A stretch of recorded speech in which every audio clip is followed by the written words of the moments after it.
sudah disampaikan, tapi ini saya jelaskan lagi. Saya menjelaskan tentang analisis teknis ijazah dan skripsi yang 99,9% palsu, ya.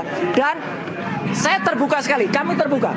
Paparan ini baik secara hardware maupun secara software tadi kami berikan, dan Pak Kepala Pimpinan itu suka sekali menerima, langsung dibaca dan langsung di-copy untuk anggota supaya nanti bisa di semuanya, ya. Dan yang jelas kami berangkat dari paparan ketika Fakultas Kehutanan UGM, yaitu Dekan Fakultas Kehutanan Sigit Sunarsa itu memaparkan tentang ijazah fotokopi yang sudah dipaparkan tahun 2022.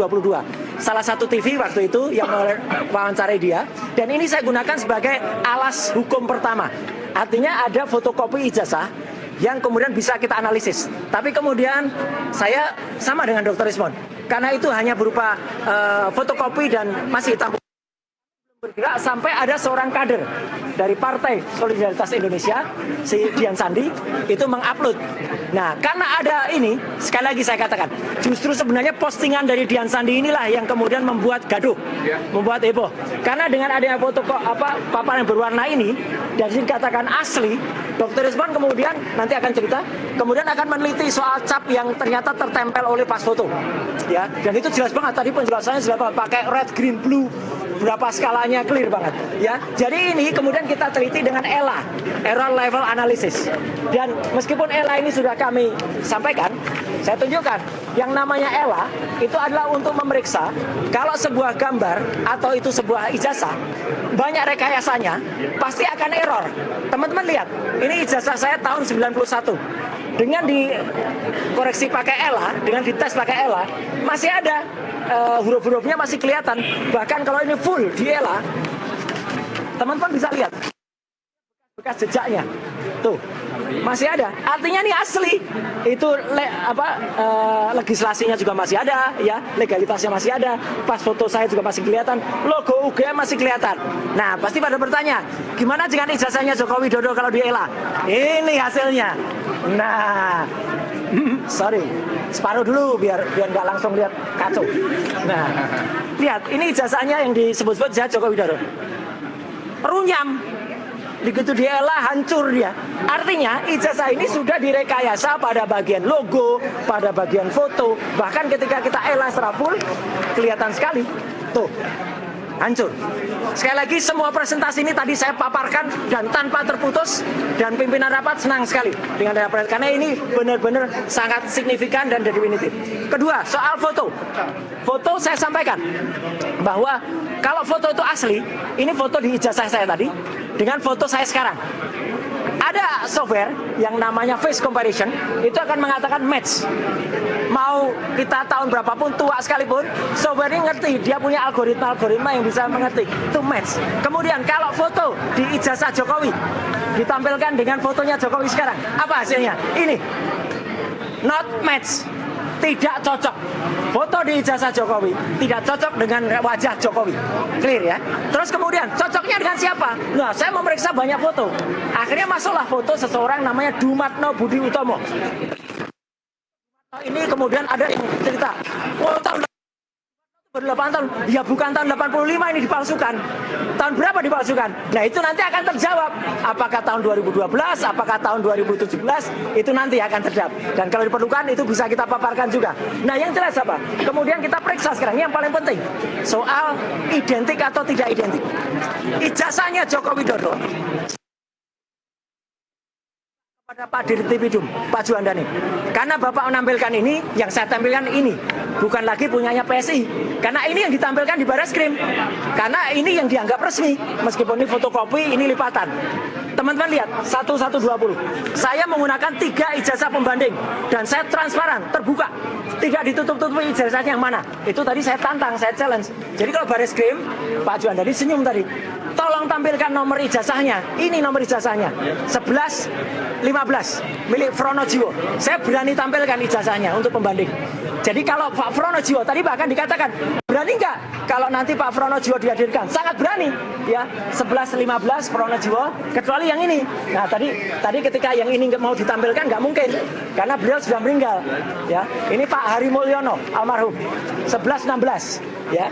Ini perhatikan ijazahnya. Kemudian juga Mbak Sri Murtiningsih, 11-17. Apa yang penting bagi 3 ijazah ini? Teman-teman semua, sebentar, saya buka dulu 11-17 ya. Nah, 11-17 saya buka. Ini jelas betul, meskipun ini fotonya nggak kelihatan, nggak apa-apa. Tapi yang penting adalah nomor ijazahnya dan karakter ijazahnya. Sekarang komparasinya, nah ini yang paling penting. Teman-teman semua, lihat pada gambar ini. Ini kelihatan betul, ini ijazah milik Joko Widodo yang di atas, ijazah Hari Mulyono, Pronojiwo, dan Sri Murtiningsih. Apa yang bisa teman-teman lihat? Perhatikan saja di sini. Ini udah huruf A, ini ada logo. Ijazah nomor 11-17 Sri Murtiningsih, huruf A-nya masuk. Ijazah milik 11-15 Pronojiwo, huruf A-nya juga masuk. Sayang kepotong, ijazahnya milik Hari Mulyono, huruf A-nya juga. Ijazah milik Joko Widodo 11-20, huruf A-nya dalam bahasa Jawa mecotot. Mecotot itu artinya keluar. Jadi tidak identik. Catat saja, ijazahnya Joko Widodo mecotot, ya. Mecotot itu keluar, artinya tidak identik. Bahkan Dr. Rismon itu mengambil 6 perbedaan, ya. Jadi luar biasa. Kemudian tadi saya juga menjelaskan bagaimana soal skripsi. Ini yang paling penting. Saya, Dr. Rismon, Dr. Tifa, kami memperoleh bukti skripsi ini langsung, dan ini adalah primary evidence. Langsung dari tangan pertama, langsung dari Ibu Wakil Rektor, Ibu Profesor Wening Idasmoro, dan Wakil Rektor juga si Aji, ya, gitu. Jadi kami dapatkan langsung, bukan mencuri. Ya, soalnya ada yang menuduh Dr. Rismon mencuri, gila itu orang itu, ya, gitu. Menuduh. Kami dapat langsung dan kami periksa seizin beliau. Ini skripsinya. Skripsinya menarik adalah langsung saja ke sini daripada terlalu lama. Nah, skripsinya adalah ada perbedaan sangat jelas bahwa, nah, pada tahun 85 ketika skripsi ini dibuat konon November, di sini sudah terus Profesor Dr. Insinyur Ahmad Soemitro. Padahal Profesor Ahmad Sumitro, harusnya pakai U, baru mengucapkan pidato pengukuhan guru besar pada bulan Maret tahun 1886. Jadi 5 bulan setelah ini. Jadi kan nggak mungkin dia menuliskan ini. Yang benar yang ada di sini. Memang ini skripsi asli. Lihat kertasnya, warnanya. Ini warnanya bulek, udah tua. Ini warnanya baru kertas ini. Jadi ini ada kertas baru atas nama Joko Widodo yang dimasukkan ke dalam skripsi milik orang lain ini. Di sini benar, Dr. Insinyur Ahmad Sumitro, belum profesor. Tadi sempat juga dijawab, itu Profesor Ahmad Sumitro sudah tahun 85, sudah mantap. Nggak ada orang berani pakai gelar sebelum pidato pengukuhan, ya. Itu orang-orang kalau di luar kampus tuh sering aneh-aneh kayak gitu pendapatnya. Satu lagi yang penting, lembar pengujiannya tidak ada. Kalau lembar pengujiannya nggak ada, berarti skripsi itu nggak pernah diuji. Skripsi itu nggak pernah lulus. Maka kesimpulannya, hasil uji ELA atau Error Level Analysis menghasilkan ijazah Jokowi menunjukkan error pada bagian logo dan pas foto. Artinya pas fotonya diganti, logonya diganti, dan lain sebagainya. Hasil face comparison menghasilkan pas foto di ijazah Jokowi not match, tidak cocok dengan foto yang Jokowi sekarang. Bahkan hasil face comparison menghasilkan pas foto di Jokowi itu cocok dengan foto orang lain. Clear ya? Nah, kemudian ijazah pembanding 11-15 miliknya Pronojiwo, 11-16 miliknya almarhum Hari Mulyono, 11-17 miliknya Sri Murtiningsih, itu identik. 3 itu identik.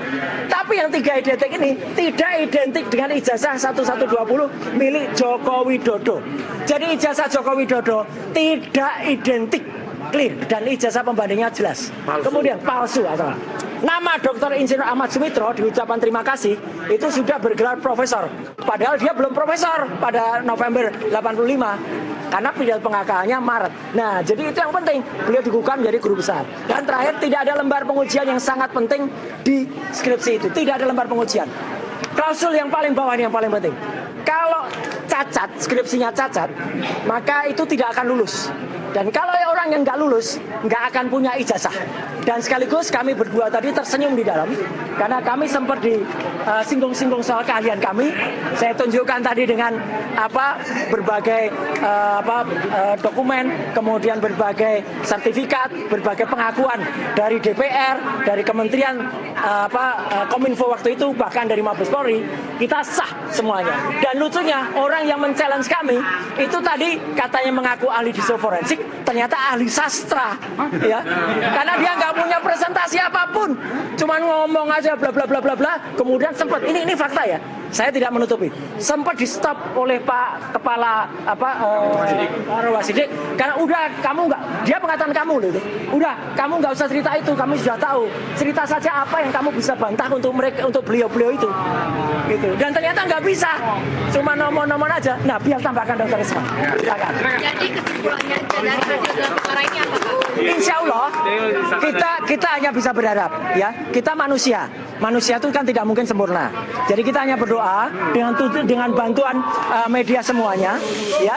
Moga-moga apa yang saya persembahkan untuk TPU, kami persembahkan untuk ini bisa diterima dan bisa mengubah apa yang kemarin terjadi. Tapi tentu itu semua kita juga mohon doa, moga-moga mereka semua yang ada di ruangan diberikan hidayah oleh Allah Subhanahu wa taala. Amin. Itu ya.